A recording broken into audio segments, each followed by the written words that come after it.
జై తెలంగాణ. ఈరోజు మూసీ నది పరివాహక ప్రాంతంలో మూసీ ప్రక్షాళన పేరుతోని ఈ ప్రభుత్వం చేస్తున్నటువంటి విధ్వంసం పైన శాసన మండలిలో బీఆర్ఎస్ సభ్యులందరం కూడా మేము రకరకాల అంశాలను రేకెత్తించడం జరిగింది. కానీ ప్రభుత్వం దేనికి కూడా జవాబు చెప్పకుండా తప్పించుకోవడం అన్నది అత్యంత బాధాకరం. కానీ మేము సంధించినటువంటి ప్రశ్నలతో ఈ మూసీ మీద ఉన్నటువంటి కన్ఫ్యూజన్ అంతా పోయే విధంగా శ్రీధర్ బాబు గారు ఒక్క మాట మాత్రం ఒప్పుకోవడం జరిగింది. అదేమంటే 4100 కోట్ల రూపాయలతోని ప్రపంచ బ్యాంకులో రుణానికి మేము అప్లై చేసినటువంటి మాట వాస్తవమే అని చెప్పారు. మరి ప్రపంచ బ్యాంకులో రుణానికి పోయినప్పుడు డిపిఆర్ లేకుండా ఎట్లా ఇస్తుంది ప్రపంచ బ్యాంకు అని మేము అడిగిన దానికి మాత్రం ఆయన సమాధానం దాటవేసిండు. ఇవాళ ప్రజలుగా మనందరం ఆలోచించుకోవాలి. ఒక చిన్న బైక్ లోన్కి పోతే కూడా 100 కాగితాలు అడుగుతారు. 4100 కోట్ల రుణాలు ప్రపంచ బ్యాంకు నుంచి అడిగినప్పుడు మరి డిపిఆర్ లేకుండా ప్రపంచ బ్యాంక్ ఇస్తుందా? మరి ప్రభుత్వం ఇవాళ శాసన మండలిలో శాసనసభలో తప్పుడు సమాధానాలు ఇచ్చి సమాజాన్ని తప్పుదోవ పట్టించేటటువంటి ప్రయత్నం చేస్తూ ఉంది. దీన్ని మేము తీవ్రంగా ఖండిస్తూ ఉన్నాం.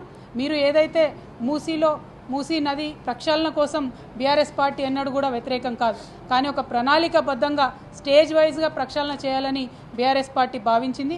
అందుకే మొదటగా ఎస్టీపీలు కట్టి ముందు వాటర్ క్లీన్ చేసి తర్వాత అక్కడ ఉన్నటువంటి ప్రజలు వారి అవసరాలు ఆలోచన చేసుకొని వారిని రీహాబిలిటేషన్ చేసిన తర్వాత ఏమన్నా కార్యక్రమాలు చేయాలనుకున్నారు.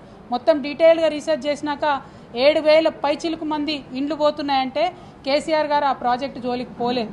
ముందు క్లీన్ చేద్దామని ఎస్టీపీల జోలికి కేసీఆర్ గారు పోయింది.